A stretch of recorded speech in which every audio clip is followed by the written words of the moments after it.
across the board, we are just seeing organic traffic disappear for people. Like what was working is no longer working. And this is not just a isolated, hey, this one company here, that company over there. Just generally overall, people are not seeing the kind of organic traffic that they used to be able to get. Yeah, as well as your organic traffic too. Like or if you have like a decent organic social, I always notice my organic social starts to. This is just the reality of how the platform works. It does not work how it used to. It's no longer 2020. It's no longer 2016, 2026, and it's all algorithmic AI based on your recommendations on what you see.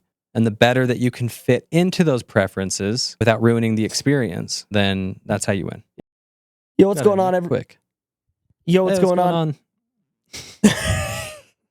What's going on, everybody? Welcome to the Unstoppable Marketer podcast. With me, as always, my co-host, Mark Goldhart. How are you?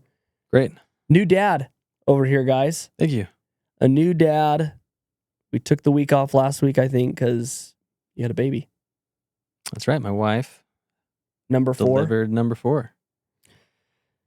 Tell us about the baby. You don't have to tell us about the experience. But give some deets. Well, mom, baby are happy, healthy at home. Boy, girl. He's a little boy. Nice. Named Lyle. Paul Goldhart. You know that's my middle name too? Paul? Yeah. Is it? Yeah. I forgot. Where does Paul come from? It is a family name. It's my dad's middle name. It's my dad's middle name too. Oh, is it? Yeah. But he goes by Paul. Then it's my dad's middle name, his dad's first name, his dad's first name. Nice. And then it's my oldest brother's middle name too. Yeah, we didn't keep it. And my nephew's middle name. Okay. Oh, nice. I didn't keep it in the lineage of my kin. Oh, you didn't? I didn't. Well, I think there's 2 ways to do names. We did family some names. Like we're family name people. Some like new names. Some like family names. Some like old family names. Yeah. We like to try to look back. Like Lyle is my wife's great grandpa, who she knew until she was like 21 or 22. Yeah. So she actually had a grandpa experience with him. Yeah. But so yeah, Lyle. We like old names, old man names. Yeah. Lyle. My son's middle name is Legrand. Oh, that's a good one. That's a big, deep cut family name. That is a deep cut. So that's he's the 4th now person, I think, or 5th Legrand. We should have named him Legrand Jude Crump. And then he could have just gone by Jude. Yeah. But yeah, sometimes you don't want the burden of that's a big name. Legrand is a. But most or just, of them go or by just Lee. like sometimes Most of them go by Lee. Yeah, like sometimes a family name carries there's kind of weight to it, or there's too many of them. Yeah, my wife's one of my wife's really good friends.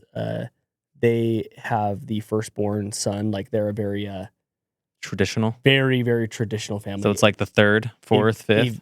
A very wealthy Utah family, old money, and it's Michael Sean. So it's a double name. Michael Sean is the first name. Are they? What are they on? Like the 3rd, 4th, 5th generation? Oh, I mean they've got to be on like 5th or 6th. Incredible. Generation. Yeah, and so she was very against naming their son. She did not want to do it. Because that one's a harder one because it's just 2 names. Yeah. To me, it's very natural now. It seemed very strange in the beginning, but it's very natural. But yeah, they ended up naming it, but they call him Sean. So hey, why not, man? But her husband is very staunch. Like, my name is Michael Sean. It's not Michael. It's not Sean. It's Michael Sean. You know what? And I like hold on to some tradition. I agree. But yeah, baby. Well, congrats. Doing Baby's great. here. You're here. Everyone's healthy and happy. Couple quick things as we jump into the podcast. Today's going to be quick because we just have this we've had this constant conversation that's been coming up with several clients. And it's been a conversation that has actually been, we've been having it for years with people, but it almost seems like there's always as things get a little bit more challenging in brand accounts, or as a brand starts to feel like the burden of, hey, I'm not growing or scaling, that's when this conversation scaling as quickly as I want. I realized I didn't finish my sentence. There's always this like, oh, well, quick reminder, this is why, kind of thing. So that's what we want to get into. I think maybe the quick like e-com rundown, and I think that this was the same one that we gave last time, but I think it's just important to like make note, is this is the last, I mean, most people are either in their last week of school right now as the time you're hearing this. Yeah, I think I think everyone's out now. Yeah, but by the time everyone's hearing this, nation, you're probably out. Yeah. Your kids are probably out. And so, with the change in scheduling, just depending on who your customer is, there's a really, really good chance that sales will slow down for you. Once again, just depending on who your ICP is. If your ICP is a mom with younger children, families with younger children, then that oftentimes, that's not a problem solution product. That's oftentimes the person who gets hit the hardest in these. Yeah, if you hold everything constant in your business, sales will go down. Yes, exactly. Because it's just a simple equation. Like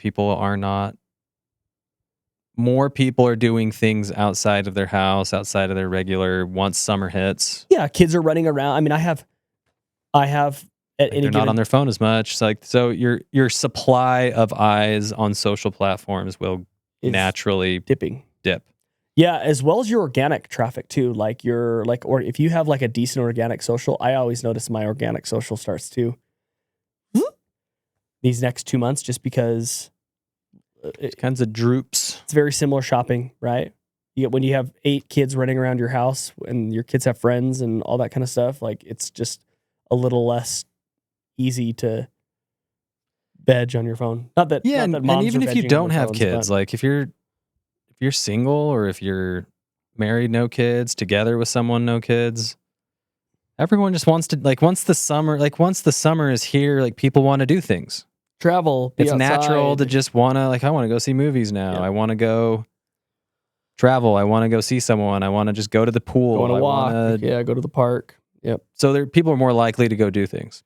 So speaking of, just be aware of it. And speaking of this, so the concept, I think that's a good segue into the topic today, which is, there's this notion that meta is getting harder for brands. Advertising is getting harder and harder. It's less easy to scale. It's less easy to get the efficiency metrics that you want. And though there can be truth to that statement, we think that the challenge is coming from something else. Well, yeah. I mean, let's clarify. Sure. Most people are looking at blended. Right. So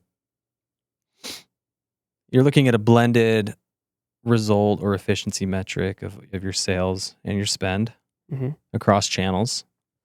And you're noticing, especially if you're a newer brand and you started D2C, like I don't know what it's like for traditional. Sure. But you're noticing things getting a little harder. Like you're not seeing the same results overall. Like maybe it's a ROI or MER, whatever metric you're looking at. Like you can see over the past couple of years, it's probably getting worse. Yeah, when you used to spend $1, maybe in 2016 you were making 7 back. 2020 it was 5, 4. 2025, 26, is it now to a 2? Is it a 2 or 3? 3. Or 1? I don't know. Sure. But what I think is important to look at, and we've talked about this before, but across the board, we are just seeing organic traffic disappear for people. Absolutely. Like what was working is no longer working. And this is not just a isolated, hey, this one company here, that company over there. Just generally overall, people are not seeing the kind of organic traffic that they used to be able to get. Right. And guess what? Like this started back in 2016, 2018, 20. Like we've seen it. 2018 is really like the key start of that. So we've seen these two waves, right? Like you had this chronological era, not error, era of 2014 to 2018, 19-ish. That's when everything was chronological. You got followers, you posted, they saw it, people bought, easy. I mean, like every time you posted, you'd get money, essentially. People would buy. Yep. Then things became more algorithmic. So the chronological feed was ditched. People weren't necessarily going to see you, but it was also favoring, I think, like per individuals at that time as well, and the creators. Creators over brands. And then you have this new era where some people took advantage and some didn't. So we have the initial like millennial era where people really suffered because it's like, hey, guess what? Pictures on the feed doesn't drive traffic anymore. And people started adjusting. Okay, they do affiliates, or they do like collaborations, they do giveaway. Remember the giveaway era, all that stuff. Yep. But then it became, hey, Meta is going to replicate a lot of what TikTok is doing. So now Reels is introduced. Yep. And as people start spending their time differently on Instagram and Facebook, and it becomes more algorithmic, it doesn't even matter who you follow. Yep. You have to decide if you're going to go look at your followers, but if you're just scrolling, it becomes very much just a wide open game. They're just going to try to feed you stuff that makes you, again, the whole point of these platforms, they want you to spend time on the platform. The more time you spend on the platform, the more likely you're going to see that type of content. Likely you're just going to see stuff. Yeah. And that's their goal, is to keep you on the platform. TikTok and Meta want you on their platforms for as long as possible. Right. That's all they care about. So now it becomes algorithmic. And some brands at the beginning, as it shifted from photos to videos, that really hard switch, a lot of brands took off there too. So like you kind of had this passing of the guard. Some brands adjusted. Some brands came onto the scene 2018, 19, 20 and took advantage of, hey, we can make videos, we can make reels. Yep. But maybe following kind of the same playbooks, but just transferred into reels, transferred into videos. Yeah. And that was great because everything became video based, right? And Instagram started as a photo sharing app, has evolved into what it is today. But over since 2004, you're seeing the power of that strategy start to diminish. Yes. Quickly. But so overall, it's been diminishing since 2016, but it's diminishing. And so what's happening is your MER, your AROI, or your ROI, whatever metric you look at internally, is getting squeezed. And you're probably looking around wondering like, hey, are ads performing? Well, in a lot of our audits, sometimes ads are not performing to their optimal. What did you say? In a lot of our what? Audits. Audits. Okay, sorry. Sometimes ads are not performing. But a 20% loss in efficiency or 50% loss in efficiency in ads does not make up for the majority of what the traffic loss that you've lost over the last 3 or 4 years. Right. And that's the juxtaposition. That's the rock and the hard place that a lot of people are finding themselves in, is what do you do when you have to evolve into a paid first company? Yeah, exactly. I mean, because your margins will get smaller. And the first thing is, it's not to... Your profits are going to get squeezed. It's not to open up my MER or to decrease my efficiency ratio. What's happening, and I think the hard thing, and I think the reason why we need to talk about this over and over again, is so that people understand that it's not necessarily because your performance isn't... When I say performance, meaning when you're spending and what you're bringing in, if it's decreasing, that doesn't mean it's because your ad strategies are poor, necessarily, right? It could just simply mean... Well, ads are just the easiest thing to look at because they are instant feedback. Yeah. So your brand marketing initiatives or your organic initiatives or whatever you're doing out there, obviously it's always harder to measure. Yeah. But people are often going to go, well, what's the quickest thing? Oh, well, MER is down, therefore ads need to change the way they're approaching it. Totally. But when you look at it, if you were to look at a graph, right, and if you were to look from 2020 or whenever you started your business on, and you were to go paid and then everything else non-paid, right? Traffic, essentially. What you're probably seeing is a rise in paid and a dip in everything else. Now, your overall traffic might be going up still because your paid traffic is making up the difference.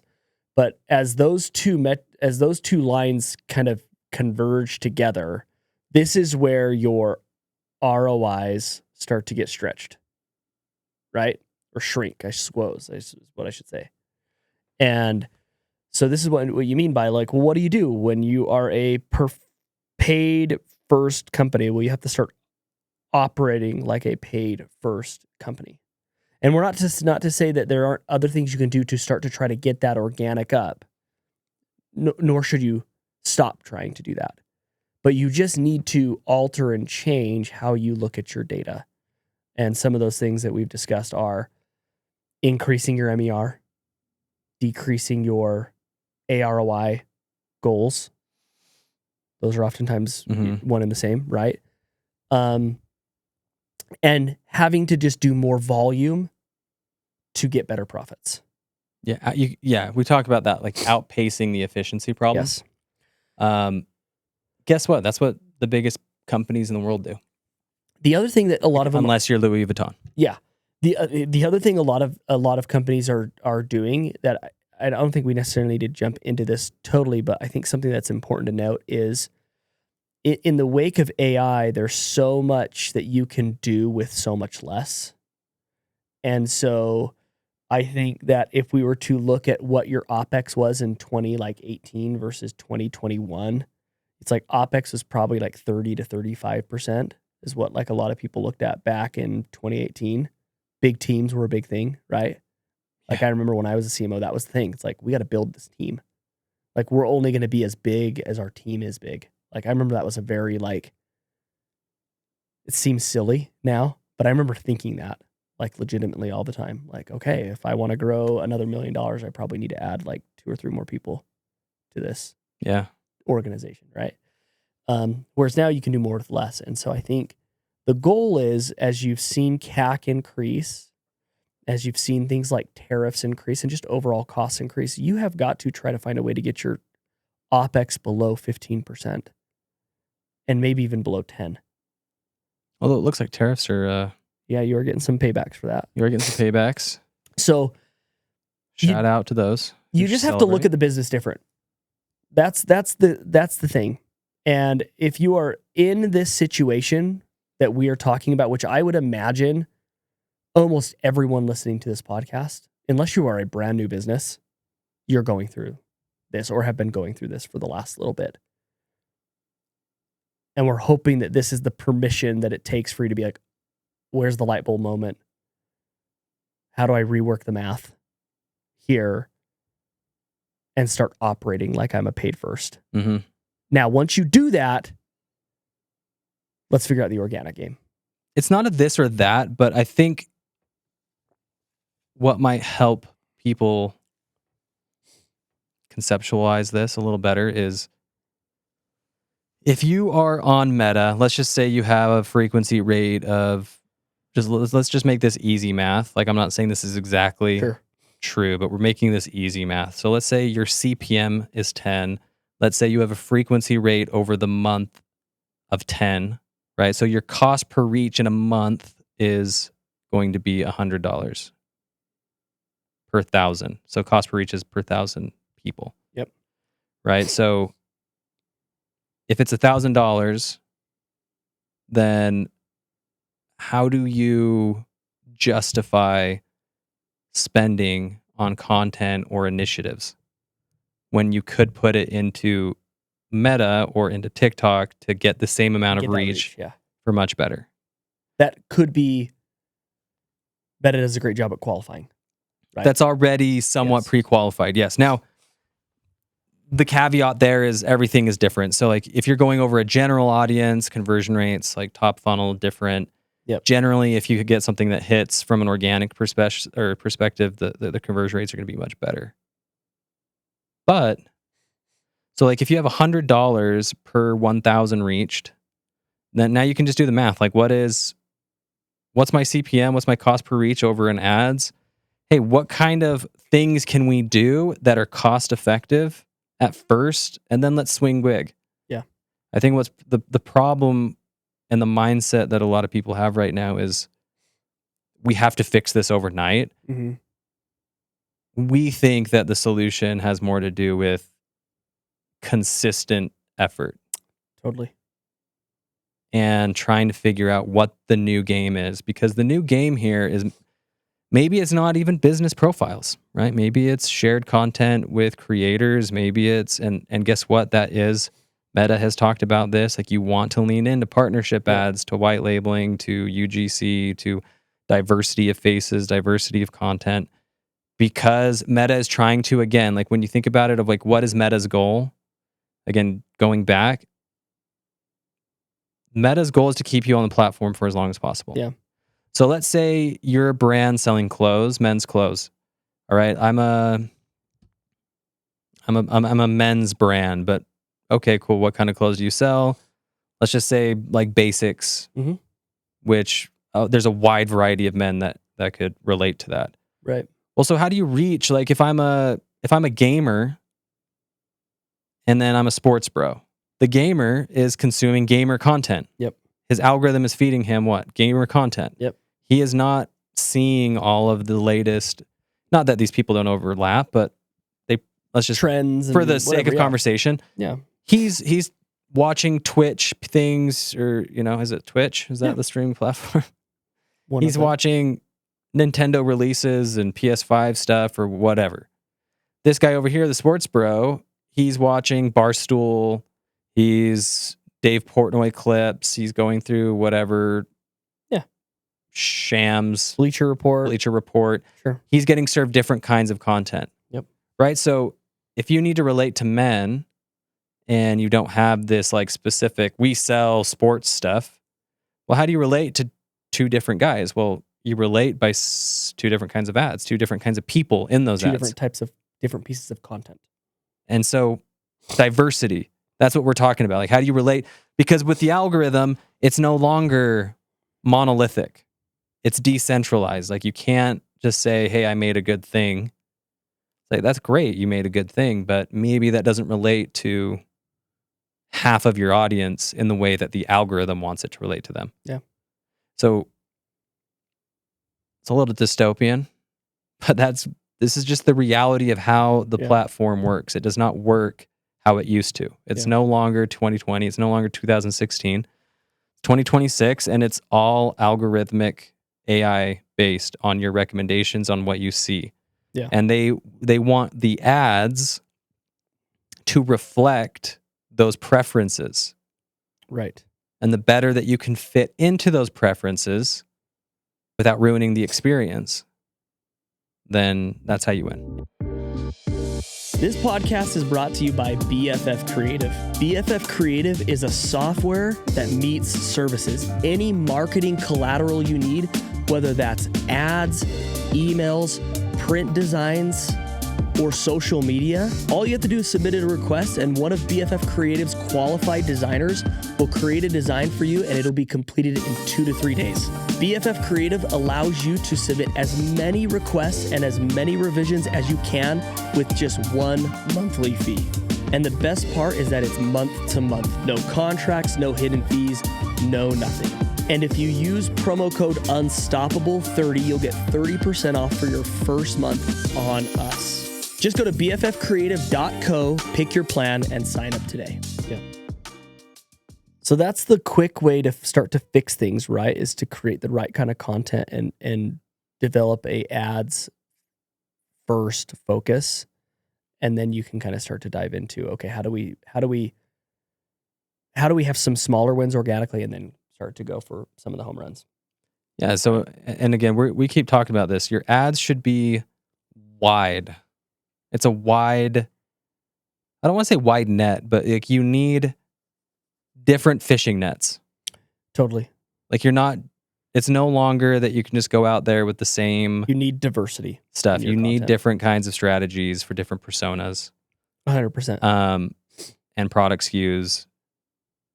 But on the organic side, you should still have some consistency. Like, you should still figure it out. Like, what is it? Like, people still want to hear stories. People still want to be attached to something. People still want to identify with something.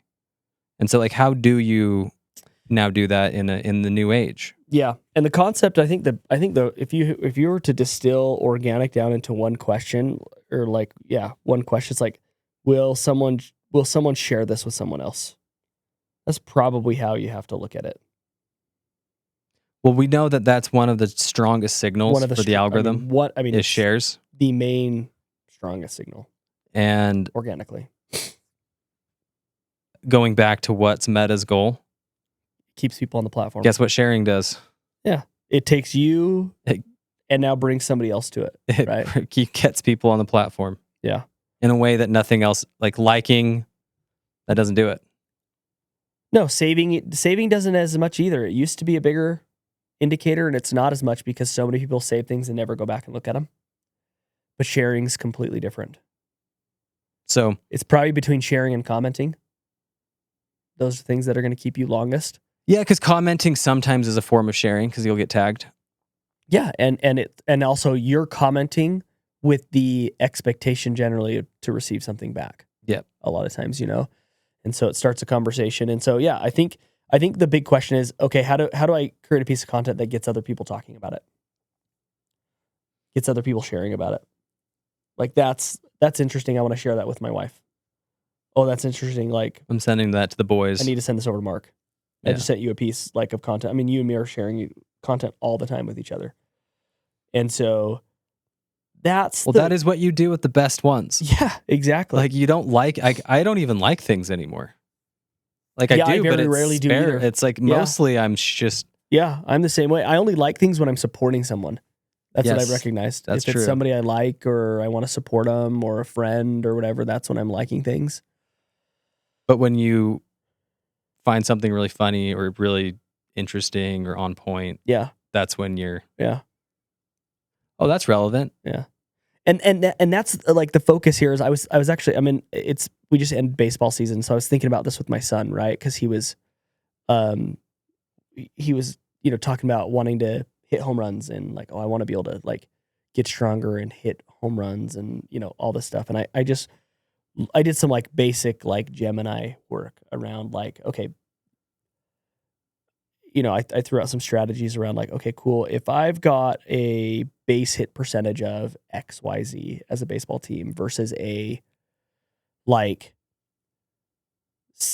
doubles, triples, and home runs percentage, playing Moneyball with Gemini. Yeah, exactly. Like at what point do doubles, triples, and home runs outpace singles? And you gotta be hitting a lot of this in order for just single base hits for it to ever outpace single base hits. And I remember, and I was even telling my son this, I remember I went to a Yankees... Well, because singles... advance people. Well, again, like when we talk about surface area, like how do you just get more at-bats or whatever it's called? Yeah. But like singles in this at-bat analogy, what is it doing? It's increasing your probability of scoring. Yeah, because now you have, instead of a home run and you have one person who scores, depending on who's on base or not, if you're hitting base hits, you could have 2-3 people on base at any given time. And then if you have another base hit, a good one, if you have 3 people on base with just 3 singles, that gives you the odds of a 1 score to a 4. Exactly. Goes up exponentially, right? 100%. Yeah, I use this example. Like I took my son to his very first game. We're big Yankees fans, and so we were at Disneyland, and so I took him to a Dodgers-Yankees game. And Aaron Judge hit 3 home runs in a game, which is like, statistically, the probability of 3 home runs is like an 80% win rate. Like, that's crazy. But the Yankees didn't hit any base hits the whole time. And they lost by 20-3. They only scored 3 runs because they didn't have anybody on base. Aaron Judge scored 3 times. And the Dodgers scored 20 runs. Yeah. It was like 12-1 in the second inning. It's crazy. So the point that I'm bringing up here is consistent just wins. So define what getting on base is. Define what a single is. A single is... In social media, how do you get on base? A single is taking yourself from creating content that is not getting any distribution. So let's just say like you're in the 500 to maybe 5,000 range, depending on how big you are from a views perspective, right? Naturally, if or maybe 50 to 150 likes, just not a lot, right? To increasing that, let's say by 50 to 75% consistently. Those are good singles. If you can take yourself from a couple thousand views or less, up to 5 to 10,000 views on your videos, those are amazing singles. Obviously, this is relative to where you are currently at in this world and where you used to be. Yes. Right? So it's really hard for me. Like if you used to be getting, 100,000 views and now you're at 20,000 views, 20,000 views is still good, but you need to now get yourself up to like this 30, 40,000. That's what I mean. It's like, okay, let's increase by 50 to 75% consistently. And then your singles or your doubles are doubling that. So if you go from 10,000 to 20,000, that's a good double. And then every now and then you go viral. I think virality is 100,000 or more, from a views perspective. It's a good way of doing this. Like if you're looking at, like I'm looking at a social media profile right now. I'm not going to tell you who it is. Okay. But out of their last, and I'm going to fudge these numbers, but the ratios they'll be the same. So out of the last 5 posts, let's call it 10,000, 10,000, 8,000 views, 10,000 views, and then you have 50,000. The biggest difference is that all of these have around 10 shares. The one that had 50,000 has over 500 shares. Totally. So when you're talking about singles, it's like, hey, focus on that. Yep.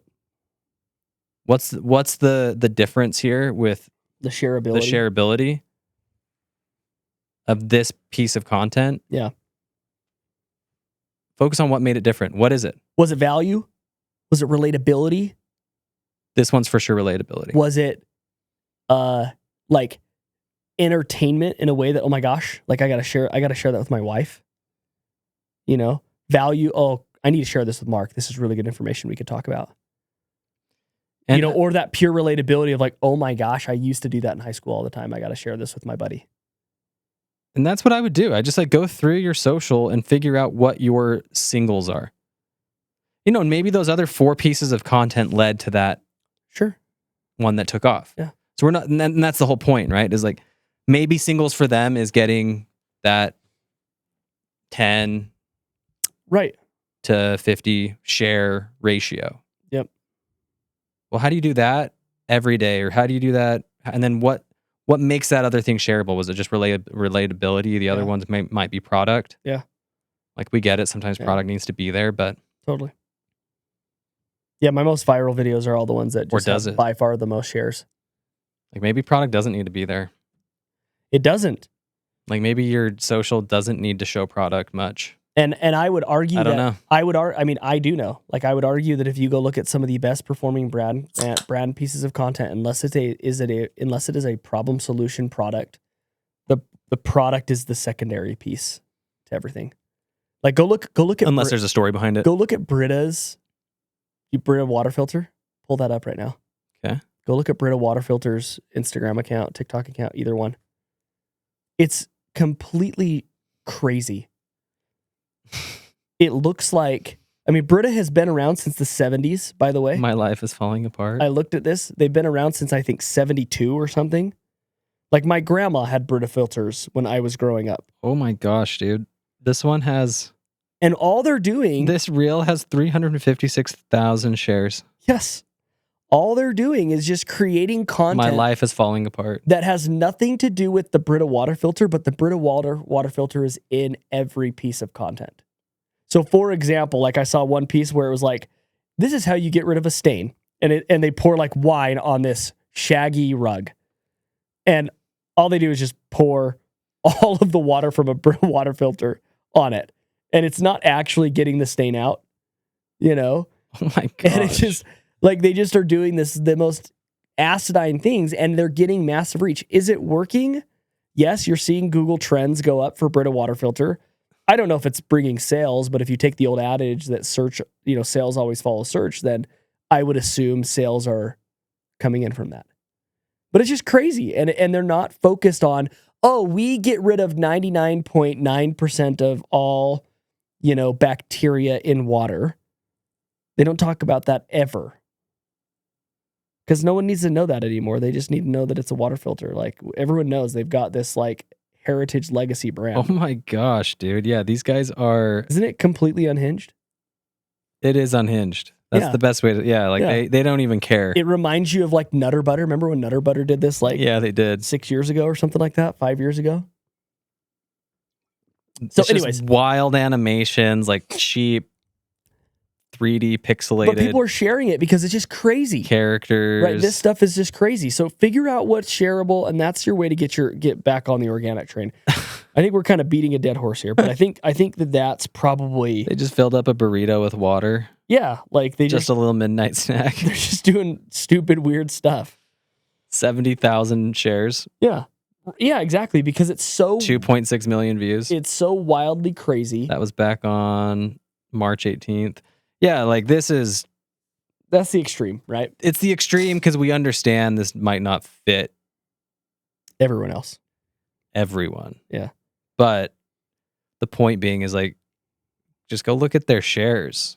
Like that's how you know. So like find out what is your base hit? What does that look like? What's a single?